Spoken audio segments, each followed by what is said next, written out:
Tama menatapnya saat ini dan bertanya sambil tersenyum, "Tuan Dior, kamu tidak penasaran, mengapa nyamuk yang kamu besarkan menjadi begitu besar?" Sandi memandang Tama dengan ngeri dan berseru, "Kau berhasil?" Tama mengangguk dan berkata sambil tersenyum, "Ya, nyamukmu terlalu kecil. Jika aku jadi kamu, aku akan terlalu malu untuk mengeluarkannya. Jadi saya dengan baik hati membantu bibit Anda dan mendorong mereka untuk tumbuh." "Bagaimana? Apakah kamu puas dengan efeknya?" Sandi bertanya dengan panik. "Bagaimana ini mungkin?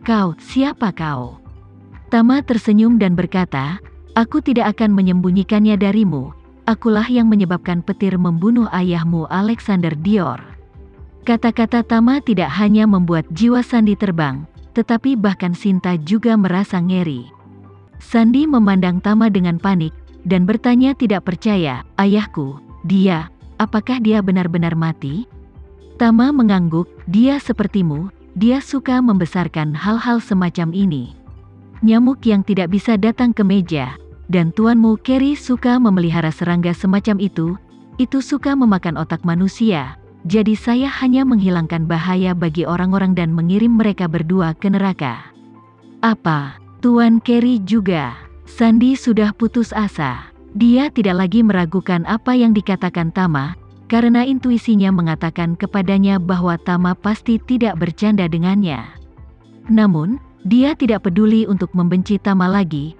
Dia hanya bisa memohon dengan air mata di wajahnya, "Tuan Renza, selama kau bisa menyelamatkan hidupku, aku tidak akan pernah lagi melakukan kesalahan."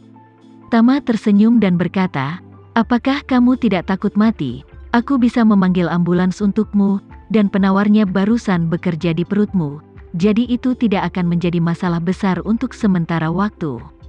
Berbicara tentang ini, Tama mengubah kata-katanya dan berkata dengan ringan, "Tapi aku melihat luka di kepalamu, racunnya sudah mulai masuk ke otak, diperkirakan Anda akan segera pingsan, dan kemudian Anda tidak akan pernah bangun lagi."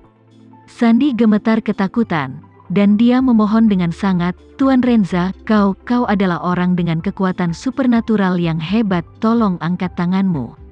Tama menggelengkan kepalanya dan berkata dengan serius, "Akar dari hal semacam ini adalah jangan pernah memohon kepada orang lain untuk memberimu keuntungan, tapi Anda harus memberikan tangan yang tinggi kepada orang lain.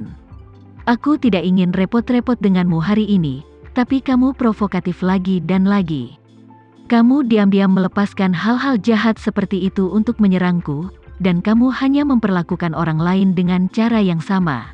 Sandi menangis dan berkata, "Tuan Renza, tahun ini, aku baru berusia 23 tahun ini, aku tidak ingin mati." Tama berkata tak berdaya, "Tidak ingin mati? Mengapa kamu memelihara nyamuk mesum seperti itu? Bukankah ini menggali kuburanmu sendiri?" Sandi masih berpikir saat ini sambil memohon belas kasihan. Dia merasakan sakit yang tajam tiba-tiba di seluruh kepala, dan bahkan kesadarannya mulai mengalami kekacauan. Melihat keadaannya yang tragis, Tama tahu bahwa racun nyamuk darah telah menyerang otaknya, jadi dia mengeluarkan ponselnya dan menelepon nomor darurat. Siksun Road layak menjadi kawasan hunian mewah paling berharga di Hong Kong. Ada rumah sakit umum yang canggih di kaki jalan Siksun.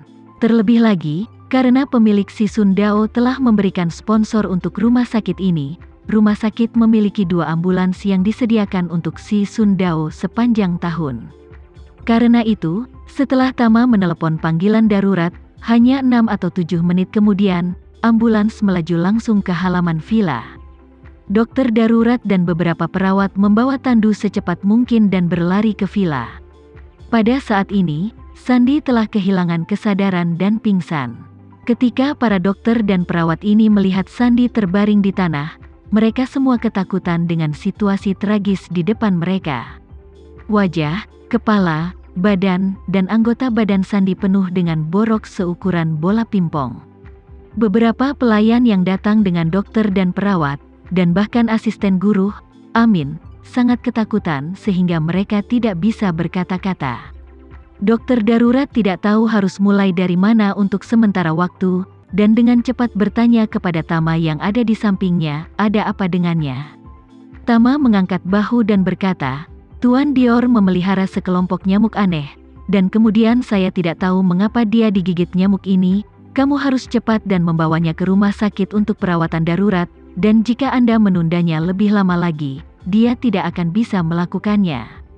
Dokter darurat mau tidak mau menjadi sedikit bingung dan berkata, ini aneh sekali, nyamuk apa yang bisa menyakiti orang seperti ini. Setelah berbicara, dia dengan cepat menginstruksikan perawat di sampingnya, cepat, bawa orang ini ke dalam mobil. Ambulans meraung dan membawa Sandy, yang sudah koma, menjauh dari villa. Semua orang di tempat kejadian juga memiliki ketakutan yang tersisa, tidak tahu apa yang harus dilakukan untuk sementara waktu. Asisten guru, Amin, tahu sedikit tentang Sandy, dan menebak bahwa orang ini mungkin telah mengangkat sesuatu yang tidak begitu baik, dan dia sendiri berakhir dalam situasi tragis sekarang.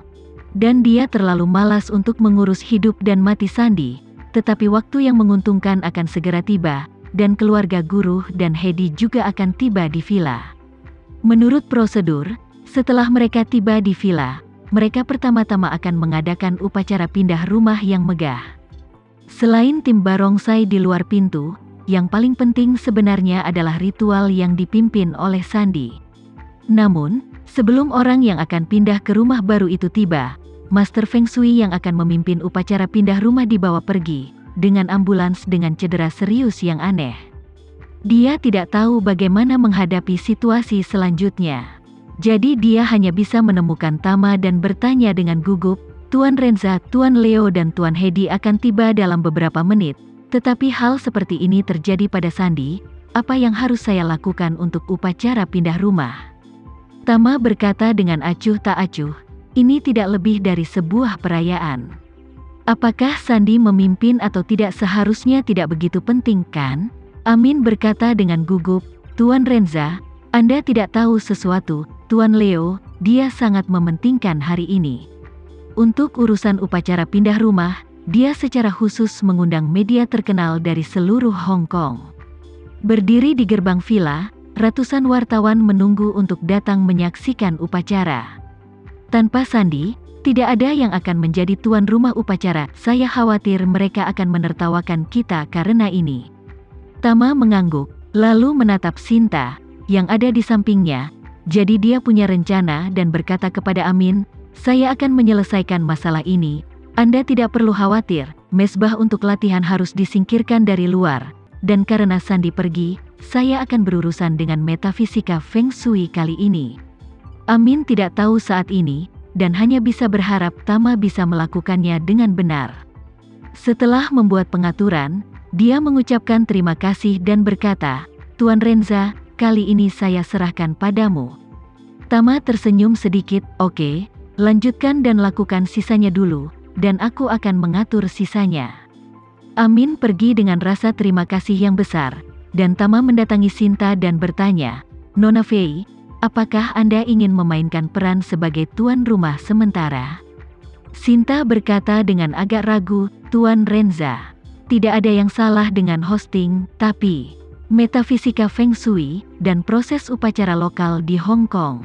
Saya tidak mengerti. Saya tidak tahu bagaimana menjadi tuan rumah. Tama melambaikan tangannya, jika Nona Fei adalah tuan rumah, Anda tidak harus mengikuti prosedur lokal di Hong Kong. Anda dapat melakukannya sesuka Anda. Saya percaya bahwa dengan kefasihan Anda akan dapat menjadi tuan rumah dengan sempurna.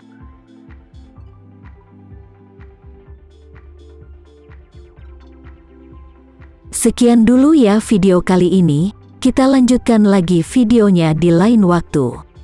Oh iya, bagaimana menurut kalian? Semoga bisa sedikit menghibur kalian semua. Untuk teman-teman yang baru nonton jangan lupa subscribe ya hehehe. Dan kalau teman-teman ada yang ingin gabung langganan bisa langsung gabung saja untuk dapat fitur yang menarik dan sedikit membantu Mimin. Terima kasih banyak sudah menonton, sampai jumpa lagi, bye.